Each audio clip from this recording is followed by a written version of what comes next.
চলো তোমাদেরকে আজকে দেখায় সবাইয়ের কমন একটা প্রিয় জিনিস ফুল। এই ফুলগুলো আমরা বাজার থেকে কিনে থাকি, আবার অনেকে তো চাষ করি। আমরা যেহেতু গ্রামে থাকি আর আমাদের গ্রামটা ফুল চাষ একটু বেশি, ফুল চাষের ওপরেই ভিত্তি বলতে গেলে। এগুলো শুধু গোলাপ, একটা চাষির এটা গোলাপ, এখানে জবা, ওই সাইডে গোলাপ, মানে এটা কিছু চাষে দিয়ে গেছে একজন বিক্রেতাকে, যে যাবে জগন্নাথ ঘাটে ফুল বিক্রি করতে।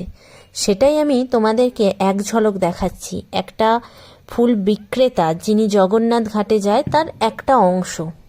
আর এখানে এগুলো আমরা ছোটবেলা থেকে দেখছি, এগুলো আমাদের কাছে খুব কমন।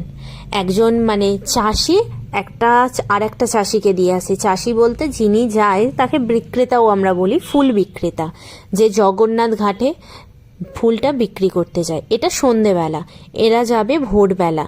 এটা জাস্ট একটা দুটো বাড়ি দেখালাম, মানে একটা দুজনের দু রকম ফুল নিয়ে যায়, একটা বাড়িতেই দুজন দু রকম ফুল নিয়ে যায়, দু ভাই।